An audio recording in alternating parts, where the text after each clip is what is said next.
What Hey, up? Santi, how are you? I'm doing great. How you doing?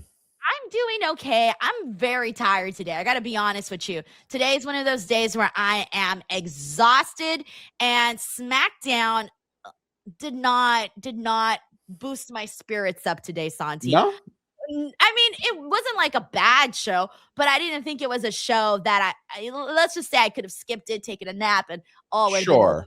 That I wouldn't does have tend regretted it. Yeah, that does tend to be the case with episodes of Raw and SmackDown where they're in that like weird like the week before the go home to a PLE, so they aren't fully like ramped up to the PLE. They're just kind of in this like weird like in between stage. So you're right. But also, here's the thing. So I was doing like a lot of investigative work, Santi, in regards to the crate and who might be in there because it's such Mm, a big part of the show now. And mhm. after looking at the size and dimensions, it's very, very wide, but also very, very tall. I started to think, who do I know that's very, very wide, very, very tall?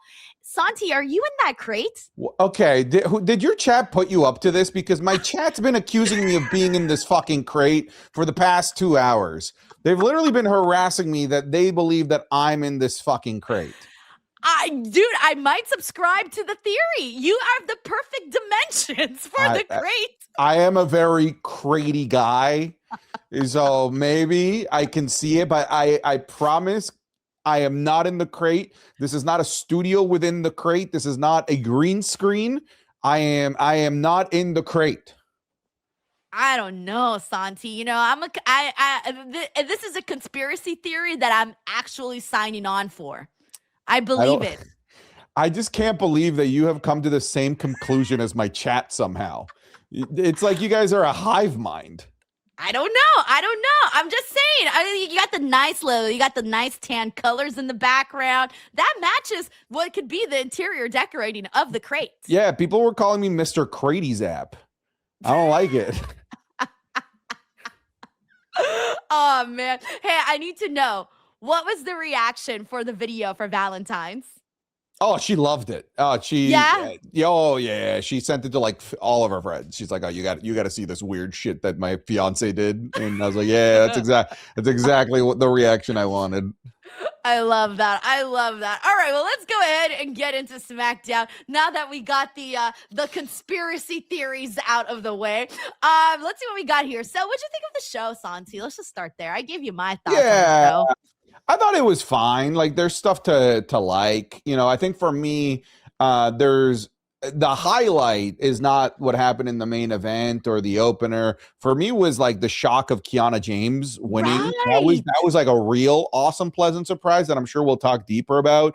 I think the other talking point for me is like, what the hell is this WrestleMania main event? I have no idea what they're doing opposite of Roman Cody. One of the big talking points for many of a handful of my YouTube videos today, Denise, is what does TKO / WWE in panic mode look like? What do they do when their ticket sales are bad, when things aren't moving the way Call that they legends. right? So they did that. Last time we saw it was Elimination Chamber with The Rock, right? I'm wondering, what does panic mode TKO look like for WrestleMania, for this huge caliber of a show? Is it to turtle yourself back into you doing the same thing that has worked for you in the past and pushing the same people, or are you going to is your panic mode taking risks? Are you willing to try out Javon Evans winning the Elimination Chamber just No, because? that's Well, a little too I crazy. know that I'm giving like the two polar extremes, right? Oh, okay. Right, like where do you see WWE being more? And are they more willing to experiment with something new when ticket sales are bad, like experimenting with the Cena heel turn? Because that's a full-on experimentation if I've ever seen one. Or are they just like, let's just rely on Cody Rhodes main eventing? Let's rely on Roman main eventing that's worked the last 4 Manias. We've done record numbers of those last 4 Manias. Let's just keep trudging ahead with same old, same old. What do you think? What do you think their head is at right now? my theory is I think they're going to continue on with what they've got going and whatever plan they have with Cody Rhodes and Drew. I think that's what they're going to go with. So, there's this moment. Okay, so I interviewed Drew this weekend. And now I can't put out my interview yet. Everything goes out Monday. But I mentioned something about WrestleMania to him in that interview, Santi. And I said something along the lines of, you're making your way to WrestleMania, blah, blah, blah, right? His reaction was not the reaction I was expecting. He kind of, underneath his tongue, kind of mentioned, well, we'll see if I get there with the title, you know? I don't know, Santi. I got to go back and listen to it because I was kind of taken aback by what he said in that little moment. And I think some people, when they listen to that, when the interview drops, I think they're going to be like, wait, did Drew really just kind of say that underneath his breath? Because I was so confident. I was just like, you're making your way to WrestleMania with the title, blah, blah, blah, blah, blah, blah, blah, right? I was so surprised by that. Now, I'm thinking that if they don't continue on with the path, I think they'll go the Legends path of begging, for example, Stone Cold Steve Austin to come in and have a matchup. That is the direction I can expect there. I don't really know what the relationship is like. Oh God. I mean, it really won't hurt that much, right? If it's Austin and Gunther, right? I don't know. So you've got Drew McIntyre attacking Randy Orton there to end the show, which made me oh, what the fuck? It was a good what the fuck, because I'm like, I genuinely have no clue what the path is here. Is it Randy versus Cody versus Drew?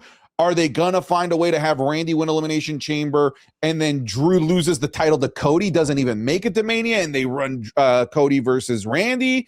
I just genuinely have no clue what the path to WrestleMania looks like for this night one main event for the WWE Undisputed Championship. And then what do you do with Sami Zayn, who had that heated moment with Cody Rhodes backstage? What do you do with Jacob Fatu, who was told, hey, be patient, you're gonna get Drew McIntyre? When is that gonna be a thing? So there's still just so many question marks. And we're kind of getting to the point in the WrestleMania build where you can't really have question marks, where they're really running it to the wire in terms of when the question marks can continue. I feel like we got two big question marks because you mentioned that title program. What's going to go down there? The other one is Jade Cargill.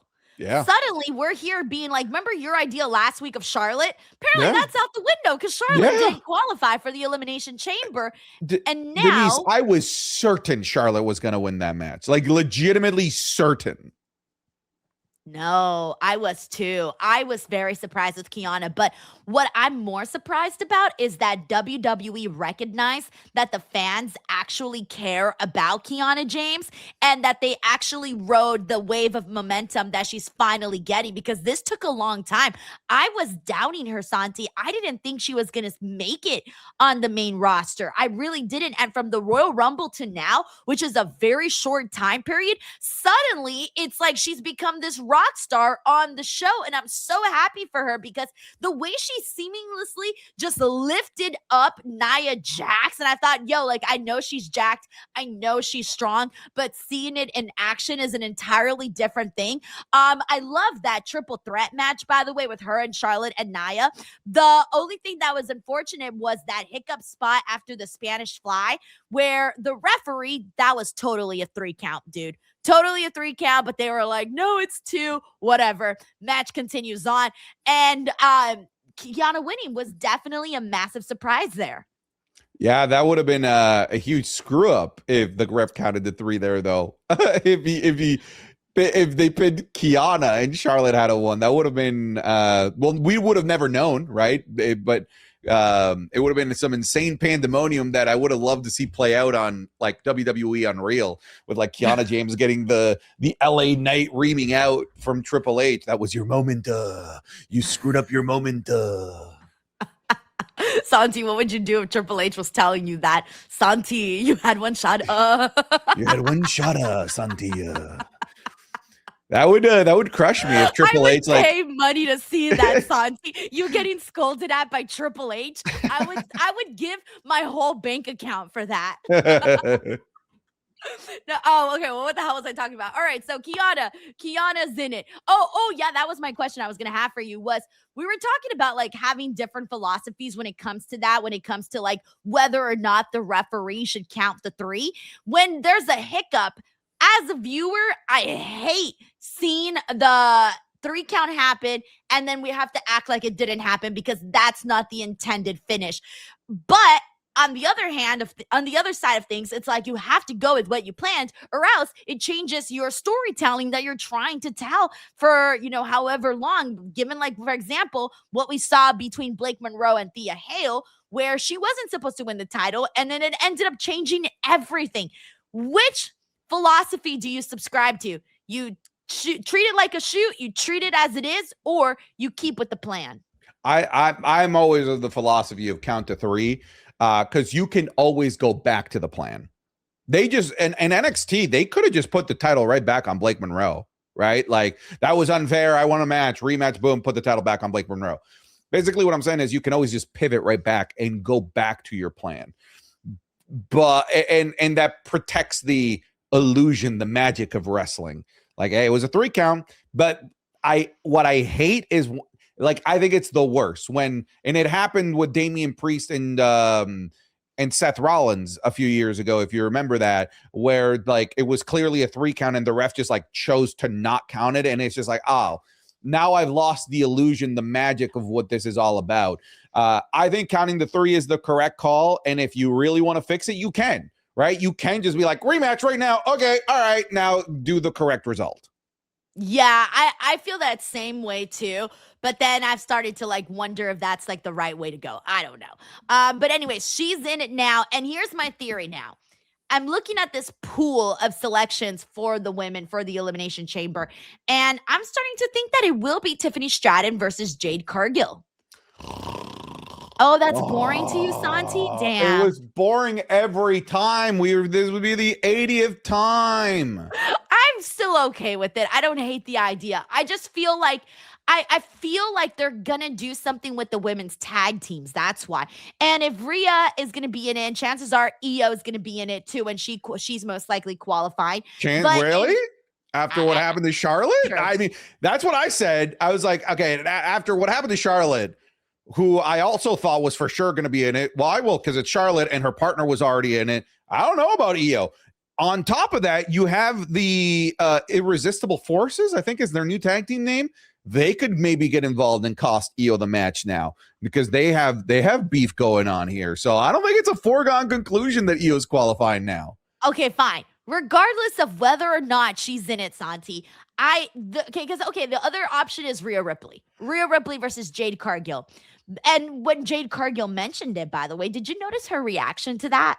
Yeah. Because the crowd obviously lost their shit. They were like, yeah, Rhea. But the way that Jade looked at the camera, she gave like a little smirk.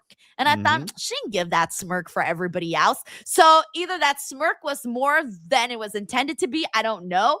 Maybe I'm reading too much into it. But it's either going to be Tiffany and Jade or Rhea and Jade. I don't know. This feels weird. I think that smirk tells us the match she wants, which I don't blame her. That's the biggest match available, right? That's the big money draw match that you could do for Jade Cargill. Will they do that?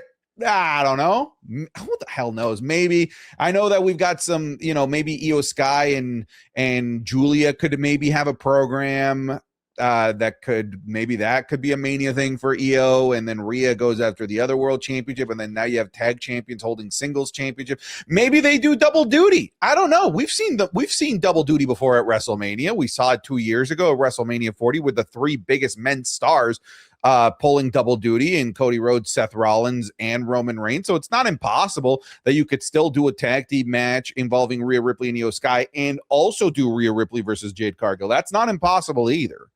No, it's not. It's not. We got Nightwolf here who says, with Charlotte not in the Elimination Chamber, I now 100% believe Rhea is winning the Chamber, and Rhea will drop the title soon to Rhea, and then Rhea versus Jade is the only way. Well, mind you, they are doing that matchup next week with Lash and Nia, so there you go. That might be the opportunity where they drop the titles. We got Trevero Armenta here who says, hey, Denise, great stream and awesome matches tonight. Any chance Cody don't win the chamber and we get a surprise winner like Trick? Also, can you use your incredible interview skills to get the truth from Santi? So, Santi, tell us what it feels like to be in the crate. I'm not in the fucking crate, people. How do you breathe in the crate? Give us the information. How are you eating? How are you going I'd to be the potty? dying. You guys realize that canonically that would mean I'd be in a crate for 2 weeks. Yes. We believe that you have the strength and character to be able to survive the situation. I'm not in the crate. I will continue to deny. All right. Any chance Cody doesn't win the chamber? Yeah. What are our odds? I mean, yeah, of course they're there. Can't say they're not. I don't know. I mean, look, the only person that I could believe winning this chamber that's not named Cody Rhodes would be Randy. And I would be shocked if LA Knight got the win. Randy would be the only one. Everybody else, Javon, Trick, I would be completely shocked. I know you mentioned earlier them doing something crazy, but what I've learned or what I feel sometimes is that the crazy up and comers, they're still not gonna always get the reaction that they might want from the people. Yeah, no, that's especially fair. Especially if you go and sell those tickets. Yeah, I mean, there's some up and comers that take a while, like Kiana James took a while. There's some that are getting instant reactions, like for example, Oba and Trick Williams are getting just ovations from the crowd. So, yeah, I mean, it depends, right? You could just be like, okay, this guy might not be getting the reaction, but like, let's give him the win to demand the reaction, right? That could be. It all depends. Again, what kind of panic button does TKO push when it comes to? Which one would you push? I mean, I would play it safe, and but I'd play it safe in a weird way. You know, I wouldn't go just Cody. I think Randy versus Cody is a WrestleMania program that people would really get behind. I'd find a way to get us there. I'm so embarrassed. You know what I thought you were going to say, that you would add some sort of stipulation, and I was like, what would your I was about to be like, ladder match. Let's go. Oh, jeez. I mean, I'm in the Shawn Michaels category. I'll add ladder matches. Yeah, ladder. Good old ladder match. Why not? No, my chat says, why don't we add a crate? No. Yeah, we should do it. Stupid. And it could be like another Santi. Yeah, I don't know. All right, that was terrible, Denise. Just move on. I tried. An effort was made. No, you were better off not trying. Crate City instead of Sin City. Crate City. Nope. We are leaving that one behind, Denise. We've left it behind. Fine. I tried. An effort was made. All right, we got JM here who says, looks like we're getting Fatal 4-Way at Mania. Drew now got issues with Randy, Fatu, and Cody. Makes even more sense if Randy is the one who attacked Fatu. Damn, we're still trying to figure out who attacked Fatu. I thought that was already decided. I mean, Drew McIntyre continues to deny it. Why would he lie now that he's champion, you know? All right. That's like, you know what? Adding a star-studded lineup, that could work. That might be the play, right? Like, okay, let's just let you, Denise, you know what happens, you know, at the end of the night, after maybe you've had a couple of dinners that you've pre-prepped and stuff. What ends up happening a lot? You end up having, I've got some halibut, I've got some carrots, I've got some beans. All of these individually don't really work together. So you do what everyone does. You make a casserole.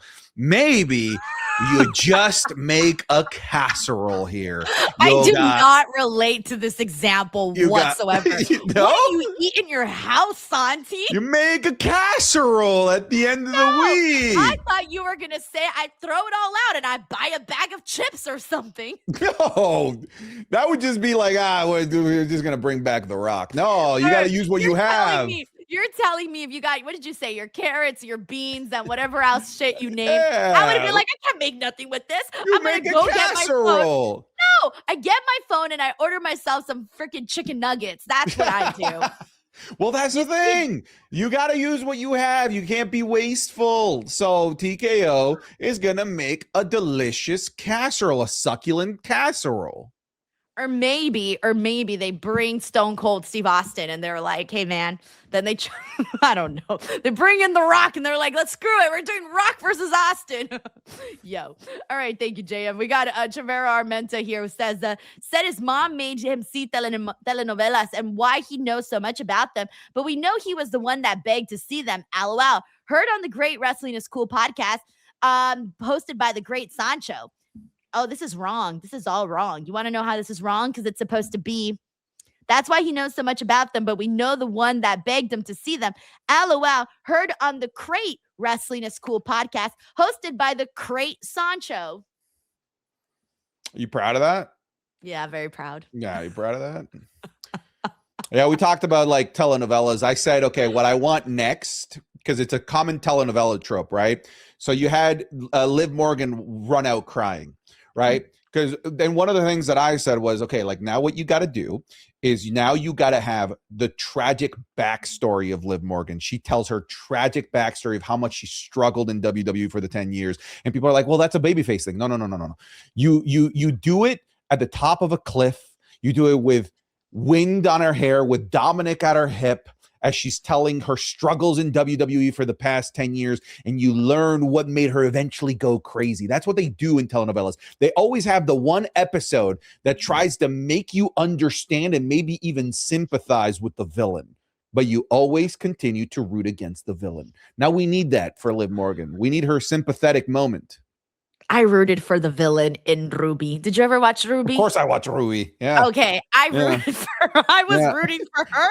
I don't know what that says about me. I'm sorry. Yeah. My favorite telenovela was one called La Usurpadora. You ever watch that one? I never watched that one. No. Yeah. But I have to put it on the list. Let me quickly find the explanation. So La Usurpadora.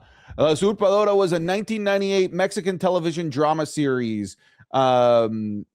I think, the story is this guy marries a younger woman after his wife dies, and she becomes like the stepmom to like a family of like 8 rich like adult children, and they all like see her as this like what's the word, a gold digger, but she actually like loves the man, and there's a bunch of drama between all of them trying to frame each other for like inheritance. She's actually a baby face, and she's not. She's a like baby face. Yeah, she's a baby face. Usually you would think, Cinderella, she's the evil stepmother. No, she's baby face. She just cashed in Money in the Bank properly, right? But she's baby face. Wow. Yeah. Okay, I'll have to watch that. Thank you. All right, thank you to Chavera Armenta. We got Hassan Butler here who says, can we talk about the Sami Cody segment? Are they building to a Sami character change? Finally, that Trick Mello chemistry was chef's kiss. Damian Priest also needs more. He looked well with them. So, okay, as for Sami and Cody, you know what I love? The fact that the crowd booed Sami Zayn apologizing to Cody Rhodes. And the part that also kind of rang a little alarm in my mind was Cody Rhodes kicking Sami Zayn while he's down, basically telling him, you're the reason. This is all your fault that you're not champion. Now, I'm not going to say Cody Rhodes is wrong, of course, okay? But at the same time, you don't got to kick a man while he's down. He's already depressed. We don't even know if he's ever going to finish a story. And I did love Sami Zayn telling Cody, well, I'm not the QB1. I'm not the golden boy that gets all the opportunities. We know that's not how it technically went down for Cody. He had to finish his story and shit. But now I almost feel like the new version, the 2026, 2027 version is going to have to be, will Sami Zayn finish his story? Yeah, Sami Zayn was almost interesting.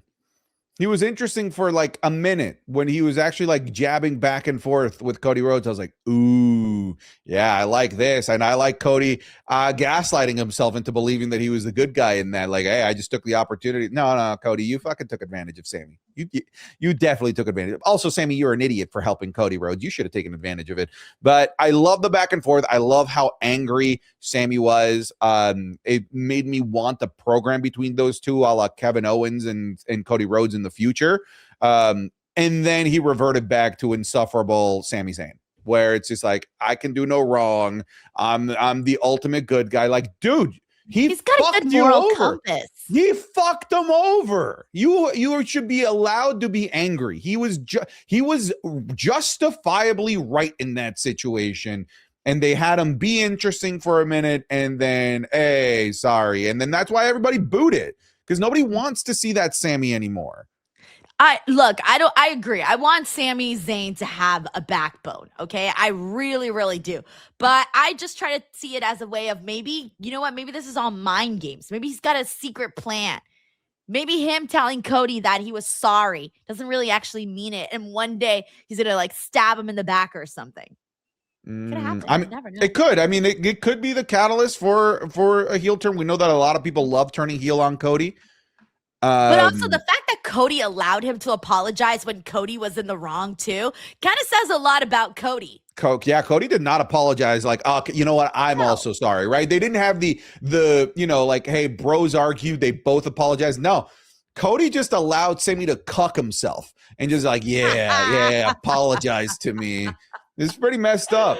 Yeah, that is true. See, now I'm worried about Cody. Do you want me to bring it up again? I got in trouble for bringing it up last time to you. What did you get in trouble for? When I said, is Cody finally turning heel? And you said, I don't want to talk about this. Because we've been talking about this for like 3 years. 3 years. Is this Homelander Cody? Are we finally going to get home? No. I'm just going to bring it up every week. Thank you, Hassan. We got Lyman Hung here who says, if Charlotte versus Jade didn't happen, why tease that? Every other opponent in the chamber have no storyline with Jade. So, yeah, they've teased Charlotte versus Jade from like the very beginning. Remember when Jade was first coming into WWE? Those were like the first teases she had. She had a tease with Charlotte. She had a tease with Rhea. Did she have a tease with Becky? I don't remember if she had one with Becky. I don't know. Becky wasn't in the company. Remember, she returned at WrestleMania. Oh, yeah, you're right. Okay, so then it was Charlotte, it was Rhea. There had to be one more. I can't remember the other one. But definitely Charlotte and Rhea. She did have those confrontations. Yeah, so, I don't remember a Rhea one. I remember Charlotte. I don't remember Rhea. I remember Rhea. Do you? Okay. There was a few, because I remember they were basically having her like go around, and she appeared on every show, and she was just having confrontations with everybody. Yeah, I just don't remember the Rhea one. I definitely remember the Charlotte one for sure. Did she? Because at the time, who were the champions at the time? Oh, I have no idea who the champions were. I don't remember. I don't remember that far back. That's terrible, man. All right, we got thank you, Lyman. We got Night Wolf here who says, if they are doing the Brock Lesnar versus LA Knight program with Brock returning on Monday, the only way I can see it is if Brock forces himself into the Elimination Chamber match. Can LA eliminates him, and I don't want that match. No, I think they can still go about it a different way. Like, it doesn't have to be a scenario that plays out at the Elimination Chamber. It can be something that just happens on Raw. Do you want to see that? Do you want to see? Oh, no, I don't want to see that. That's terrible, man. Yeah. I don't want to see it at all. And I feel bad because I still feel that this is something that LA Knight, I'm sure, I assume he might be looking forward to facing Brock.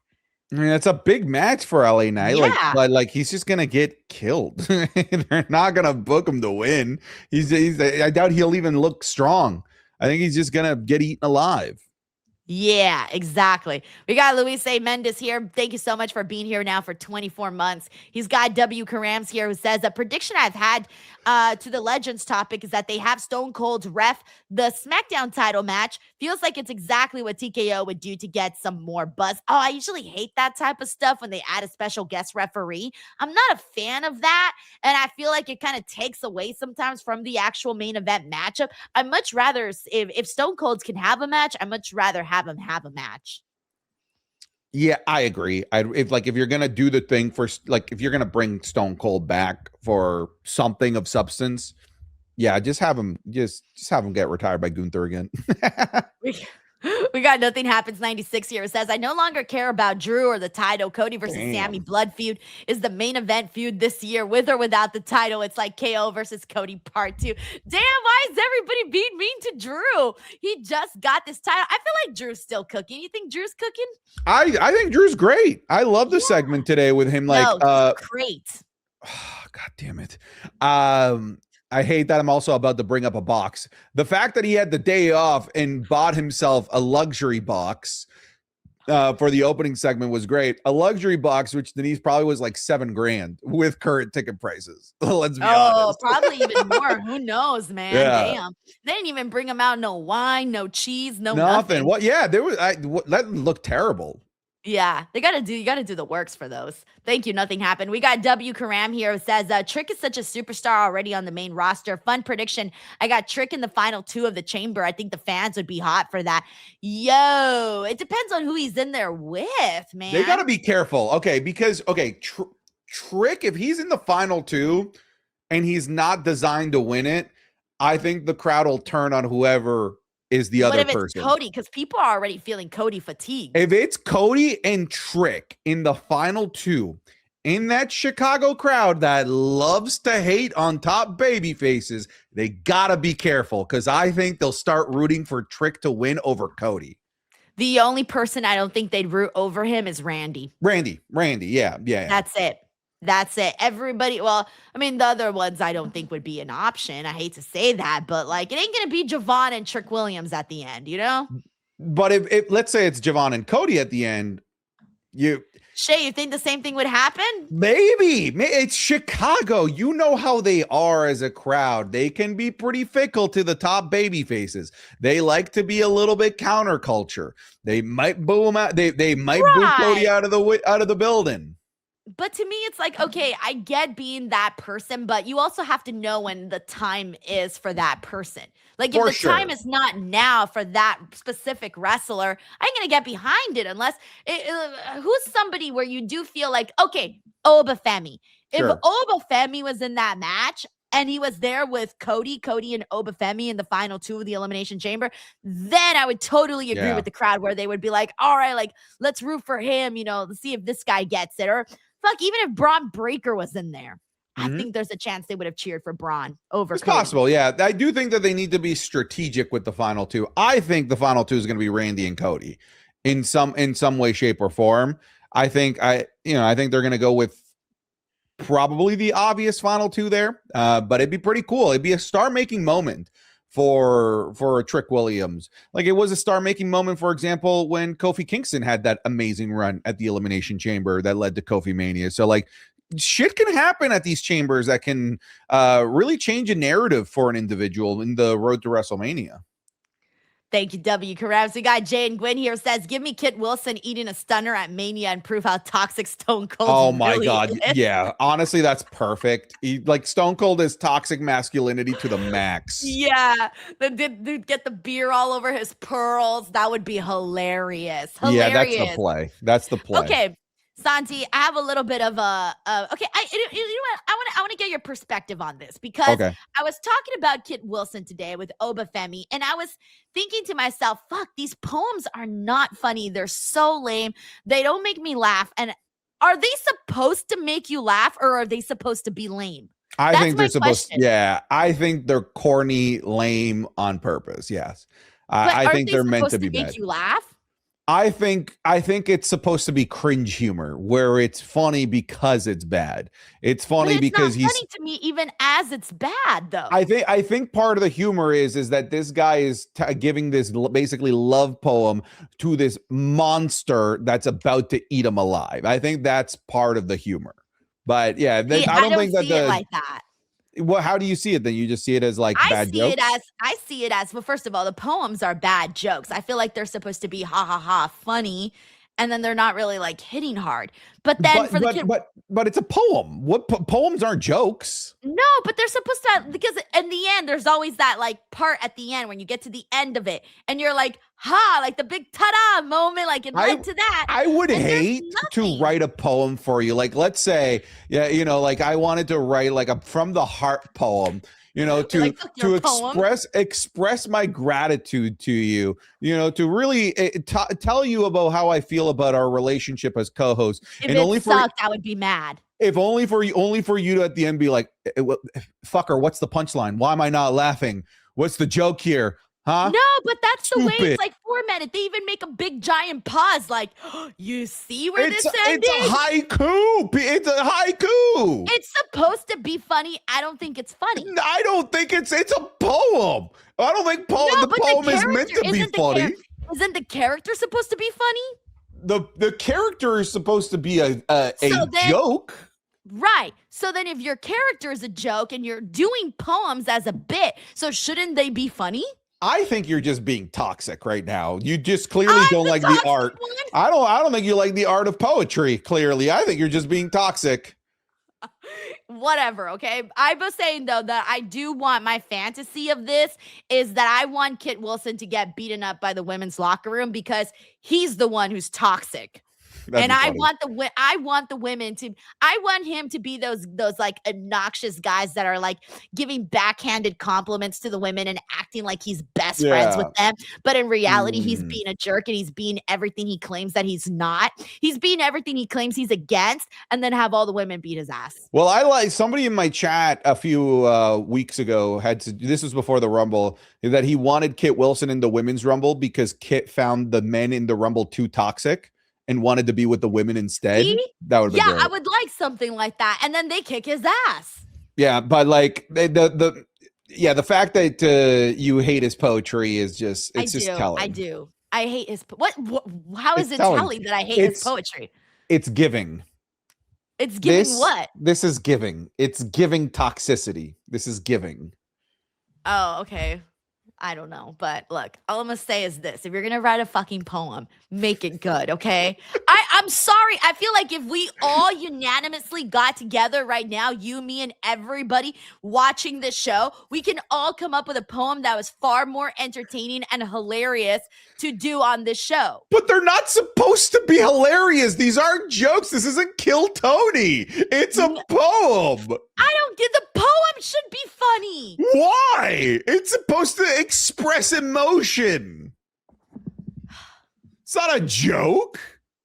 I disagree, Santi. I disagree. Okay, well, either way. Okay, fine then. Can we use it like express emotion in a better way then? I think you just don't like poetry. It was so boring. Like, I'm sitting there and he's like, "You're a teddy bear."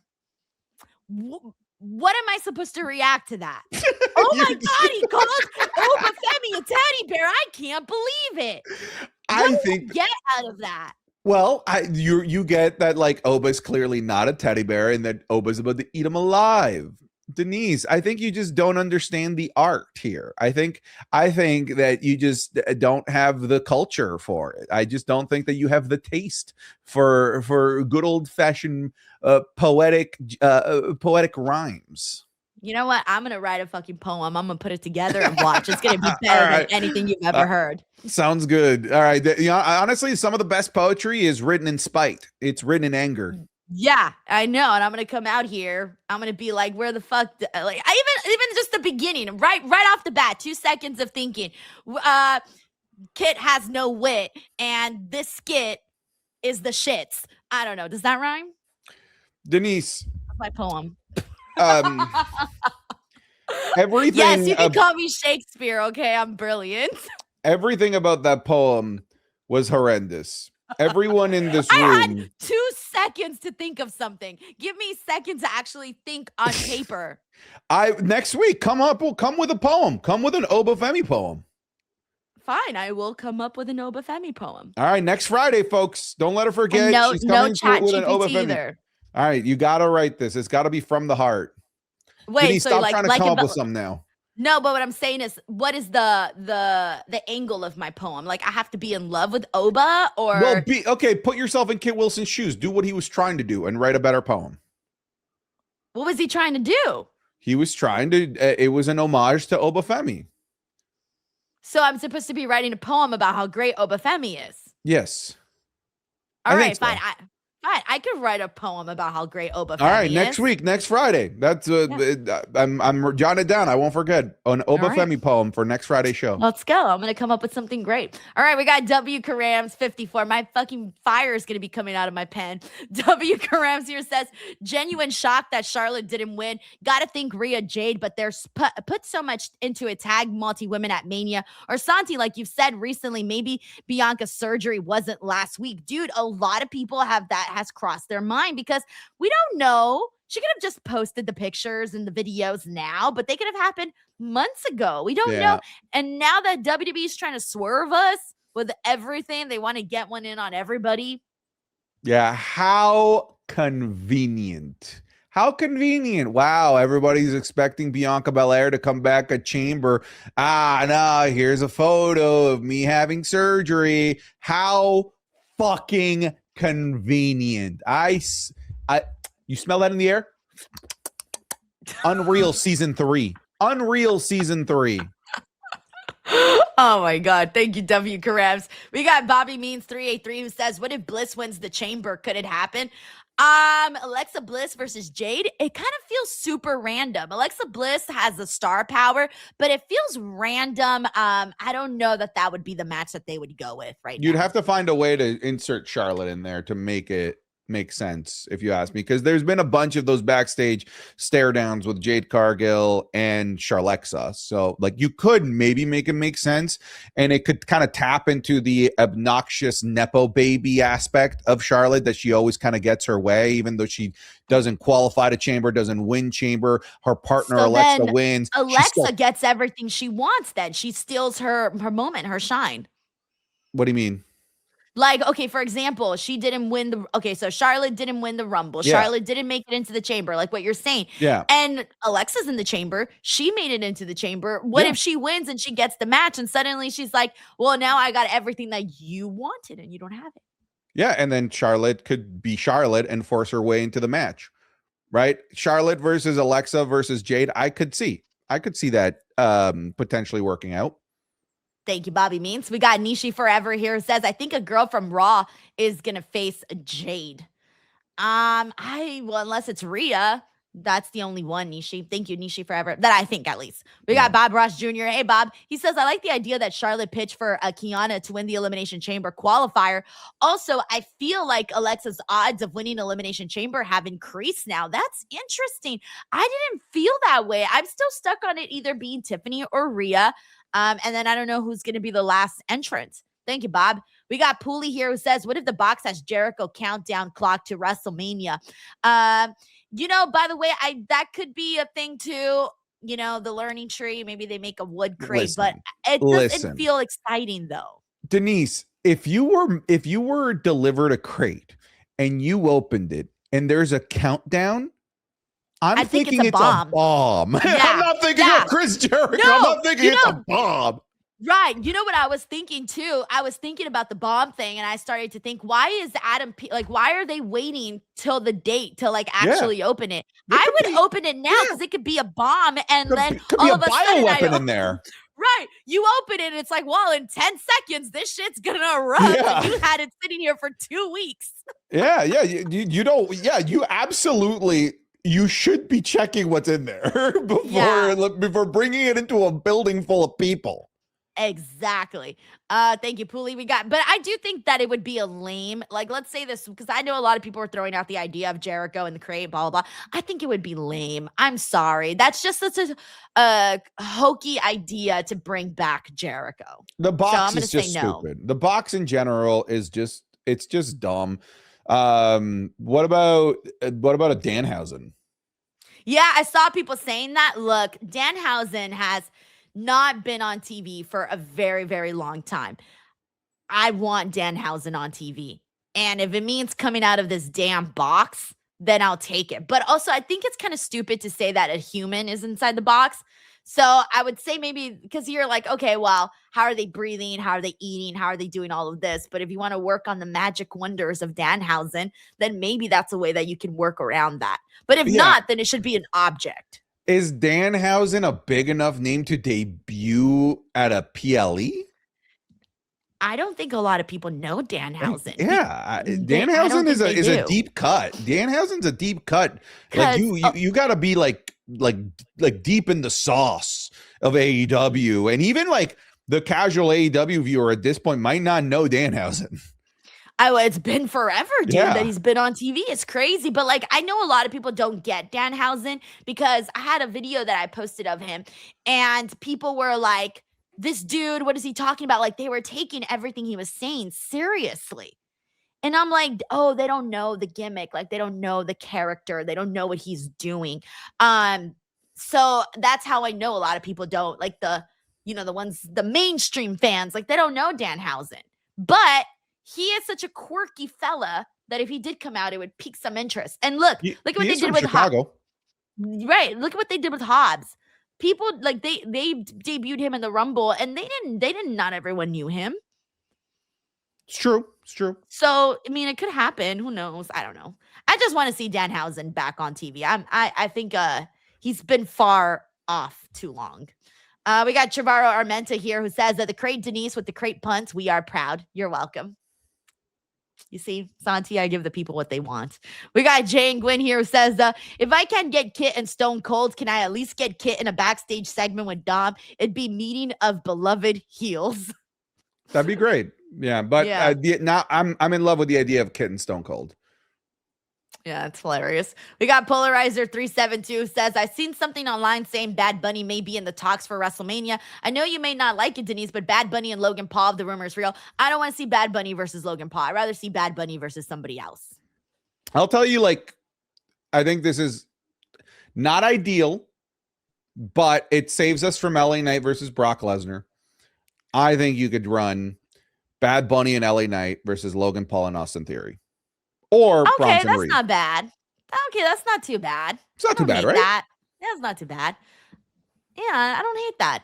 Yeah, I don't know, man. I don't know that Bad Bunny and Logan Paul together one-on-one can I don't know, it just doesn't pique my interest. I think it's more of a definitely will get the mainstream attention, but it's not for me. I'm out on that one. Yeah, I like the idea of the tag match more than just a one-on-one. Or just find me someone else that I can see taking Bad Bunny to, like what Damian Priest did, which was take Bad Bunny to levels that we had no. Are you okay, Santi? I'm good. I'm all right. Yeah. I want to see someone like, Damian Priest took Bad Bunny to levels that we didn't know he could go. That's kind of what I want to see, that kind of an opponent for Bad Bunny, if Bad Bunny does come out at WrestleMania. And if he does, bro, WWE better thank their lucky stars because that dude's more famous than ever. I've already said I think Bad Bunny's too big for WWE. There's nothing that I don't think that there's enough to offer Bad Bunny for him to come back. I think it's just Bad Bunny comes back whenever he wants to do something cool and come back. Yeah, I think what they've got what's on their side is that Bad Bunny's a fan. At the end of the day, he's a fan. And that's like the big positive they've got on their side. Do you think that, because they are also, and I don't love bringing politics, they are on polar opposite sides of the aisle, right? Bad Bunny is not a fan and very publicly not of the Trump administration. WWE is very much in cahoots with the Trump administration. That's it, hell, that there was an entire opposite halftime show to oppose Bad Bunny. So it does feel like, in a way, in a very politically driven world that we live in, it does kind of feel like polar opposites at the moment, but it might just not matter. I don't know, because even for example, I was wondering about that because I'm thinking to myself, okay, if Triple H is, obviously so close with Donald Trump from what we've seen, is there going to be any pushback from him to them to be like, no, we don't want Bad Bunny to appear on WrestleMania? I don't know. But then at the same time, Triple H has not stopped tweeting positively about Bad Bunny. He made sure to shout him out at the day of the Super Bowl. They congratulated him multiple times throughout the years over his successes on TV. Like even just for the Grammys, they made sure to shout him out. So I'm thinking okay, it's clear that WWE wants to keep their friendship with Bad Bunny. They want to keep that alive. And even when Logan Paul, when he quote retweeted his brother Jake Paul on that tweet that he had put out, it almost felt a little bit like damage control to me, because earlier in the day Logan Paul had that quote where he had said that no, he didn't care.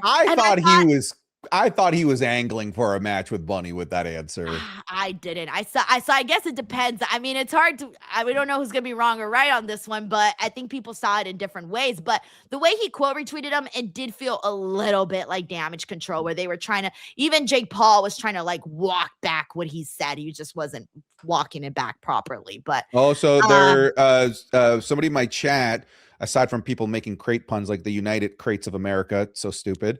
Somebody in my chat says that Logan Paul on his podcast did say he was angling, but he could, of course, be retroactively saying that. Right. I did think he was angling. He could be retroactively changing it. My initial thought, I was like, oh, he's angling. Logan Paul is Logan Pauling right now. But yeah, he could easily I think have it was not just been one angling. of those things where it was like, dude, read the room, please. Is this the place to angle, the day and time to angle when things are so hot and heavy? I don't think so. That's why I was like, ugh. That was my reaction to that. I was like, ugh. It's a good pivot if it was not angling for him to say I was angling. Yeah. Like, that's probably smart. Yeah, no, I mean, if I were him, I would lie up my ass and be like, I was angling, or who knows what else. I don't know. Thank you, Polarizer372. We got David Primero here who says John Cena is inside D-Crate. You just can't see him. Look at it. We also got David here who says Raquel wins Elimination Chamber and joins Liv and Stephanie at WrestleMania 3-way. Jade Cargill defends her title at WrestleMania in a 6-pack challenge to make her look dominant. What do you think? I think people need to stop trying to add Raquel to this match. I really like Raquel and I think she's awesome, but I think Liv Morgan and Stephanie are doing just fine with their story.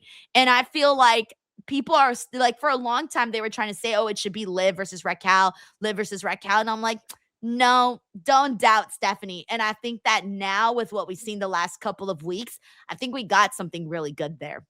I think so too. I think Dom is playing the role that Raquel would have played really well in here, while allowing, Liv to shine and Stephanie to shine. So yeah, I could see, let's say, a world that Liv wins. I could see Raquel being the post-Mania program for Liv. Yeah. Ooh, yeah. See, that's good. Thank you, David. We got Kaden Crawford here. Says DW for life. 410 SmackDown. 4 out of 10 SmackDown. Sorry, it was bad in my opinion. Yeah, I don't totally disagree, man. It was fine. I didn't think it was anything special. Thank you, Kaden. We got Hassan Batla here. Says Denise would hate British deadpan comedy. I don't know what that is, but I assume I probably would. Do you hate The Office? I liked The Office, but my husband liked it so much more than I did. He was like, let's rewatch it. And I was like, nah, pass. See, I've watched The Office. Like, I think I've rewatched The Office. I don't think I'm exaggerating, about 9 different times. Yeah. No, you want to know my favorite scene? My favorite scene. You know what? Never mind. I already forgot my favorite scene. I was thinking about it, and then I was like, wait, nope, never mind, forgot. No, but like, I don't know. I just don't really like, one time was enough. I'm good. I can move on. We got W. Karams here who says, I want this Mania to be trying shit. Mania, don't lean on legends. They're not going to fill it without massive discounts. So take that as an opportunity to get the new stars and big spots on the show. I've always said you don't always need the legends, but dude, like, remember when The Undertaker came out and how everybody lost their freaking minds? Like, everybody remembers that. So I feel like that's why they keep relying on the legends. But they didn't advertise it. That's why it was like, oh, fuck. And the show was great on its own. The build to the show was great on its own. That was like cherry on top, right? What I think they're concerned about here in this message is to do the build up around the return of a bunch of legends. Of course not. Yeah. That would be like so bad because you can't do that. Like, that's basically saying we don't have big enough stars right now. The last thing you want to do is send that message. Let's go back to the Stone Cold, idea with Kit Wilson. You think that right now, I'm not saying you think the royal do you think that Stone Cold wouldn't be advertised? Fuck no, they would advertise him now. In a previous era, when things are being built well, ticket sales are moving, Stone Cold would have just appeared on the show, right? Kit Wilson would have hijacked the show, and then glass breaks, they do their segment. Now, if they actually do land Stone Cold Steve Austin, they're going to advertise the hell out of it. They're going to say Stone Cold Steve Austin's appearing. He's going to have a segment. And it's just not the same when it's like that. It's just not the same. Imagine remember WrestleMania 30? Imagine had they advertised the Hogan, Austin, and Rock moment beforehand. It wouldn't have been the same. Now, if they were to do a moment like that, they'd be advertising it ahead of time. Well, I mean, look at last year. Stone Cold came out and hit the woman in the barricade. And that wasn't advertised. Thank you, W. Karams. We got Hunter Hurst Helmsley one who says, glad to see y'all enjoyed the show. Make sure to keep tuning in every WWE show and PLE. Thank you so much, Hunter Hurst Helmsley. Thank you, Hunter. Thanks for the paycheck, by the way. I'm a WWE shill. It cleared, by the way. Nice. Thank you, Hunter Hearst Helmsley. We got Sleazeboy here says if WWE decides to book LA Knight versus Brock Lesnar, then they could book it the same way they booked Lesnar versus Ricochet because Ricochet is Kobe Bryant. Wow, this went all over the place, Sleazeboy. I don't even know if I understand it, but thank you. We got JJ Castillo here. It says, I'm happy to see WWE getting a PLE in Italy in May, but I don't like how it will happen 3 weeks after Backlash, and they're doing too many PLEs after WrestleMania. I haven't even looked at the schedule. I just saw Italy, and I was like, yo, Italy, and it's my birthday month. I might even try to go out there. It's my birthday month. Let's do a birthday outing. What is a birthday outing? Like, what do you mean by birthday outing? Let's go to Italy to clash in Paris for our birthdays. Oh shit, that would be crazy, Santi. Yeah. If you're down, I'm down. Yeah. Now, unfortunately, I'm May 3rd, so like Backlash is closer. I consider like, oh, maybe I'll do a little trip to Tampa. Where's Backlash at?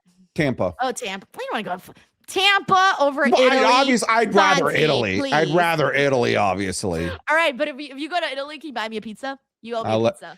I actually like North American pizza more than I do Italian pizza. I'm just saying. What? Oh, I love Italian pizza. Have you ever had Italian pizza with French fries on the top? What the fuck? What the fuck did you just say? French fries? What in the bastardization? What are you doing to my pizza? What are you doing?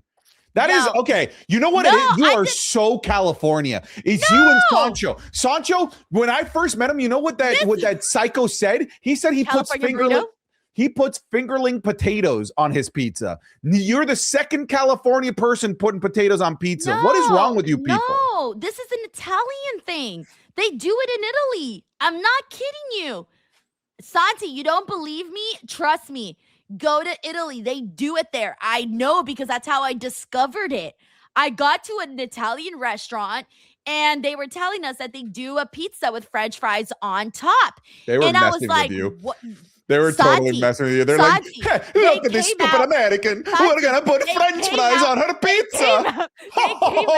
They came out with the fucking French fries on the pizza. Google it, bro. Google it. I'm telling you. Okay? I've gone to Italy 3 times, Santi. I'm very familiar now with some of the things they serve. I think they messed with you. We have the McDonald's pizza. Bro, they totally messed with you. They did not. Why would they single me out like that? Tell me. Why? Why would they single me out like that? I really think they messed with you. And it was in a small town too. It was in a small town. It wasn't even in a touristy part of the country. I'm telling you.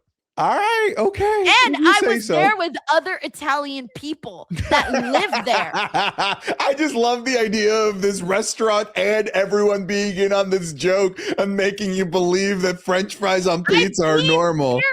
I'm being serious. I'm Googling it right now. Pizza. Oh, wait, hold on. What did I say? French fries on pizza. French fries on pizza. Italy. I'm pretty sure. Look at this. Look at this. Look at this. Pizza with fries often paired with sliced hot dogs and worse is a popular, common, and authentic Italian staple. I mean, I'm seeing here like, no, French fries are not part of traditional pizza culture in Italy, but it's a fun addition at certain places. Well, they did it and they served it and it was delicious. Okay. Okay.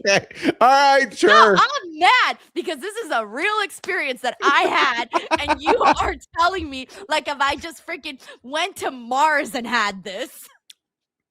Whatever you say. All right, watch when you go to Italy. I'm gonna get you a French fry pizza. French fry pizza. All right. Hey, have you at least had French fries in your burritos? I'm just thinking, will you take me to the same restaurant? Bernadette, the stupid American is back. I'm going to take you to the restaurant. I know where the restaurant's at. I know specifically where it's at. Okay. All right. Okay. All right. Okay. Secondly, have you ever had French fries in your burrito? No. Okay, this one's weird. I've had Chinese noodles in my burrito. There's a place here that puts weird.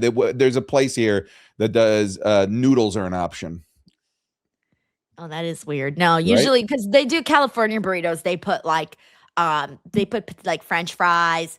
You can have some with hot Cheetos. I'm sure those Really would be good. good. Yeah. Burritos, Oh, I they're mean, amazing. a burrito, let's be honest, is just an avenue to put shit in a wrap. All right. Yeah. You could put whatever you want in there and it still be a burrito. There's a reason why there's breakfast burritos, right? It's just breakfast food inside the wrap. Yo, I'd be messing up all the burritos out here. Alrighty, we got Polarizer 372 who says, would like a full-on feud between Julia and Asuka, maybe even inject Io in there. They should have just been able to cross that too, back and forth. Yeah, I think a lot of people still have a lot of people they want to see Julia work with, Io, Asuka, and so many others. I'm with you, man. Think we want to see those eventually. Thank you, Polarizer. All right, Santi, are we done? I think so. I was gonna say, I feel done. It's a Friday night. We want to go to rest. We're talking about burritos. Right. My chat's calling you Denise Salcedo. Oh, I like that. Denise Salcedo. Let's go, Denise Salcedo. All right. I'm a bump out of the fucking crate like that. Yeah, is that your coming out the crate? No, position? coming out my crate. It's gonna be like this. Ah. You got to do that. You got to bite the lip. You got to do a little of this. Oh, and then just you're so painfully millennial. Are we like the same age? Yes, I know. That's why I'm saying. That's why I know what I'm talking about. I don't mind being millennial, by the way. Okay, I'm very happy being a millennial. I am too. All right, Santi, promote your stuff. Folks, you can check me out over on anything and everything Santi Zap over on youtube.com/Mr. Santi Zap. You can check me out on Twitch as well. Patreon.com/Santi Zap for more content as well. Pick your poison, and I'm usually going to be there. I'm going to go look for my pizza picture. I know it's somewhere on my Facebook. I'm going to go look for it. I know it's going to appear in my Twitter DMs. I'm going to get this picture of a pizza with fries.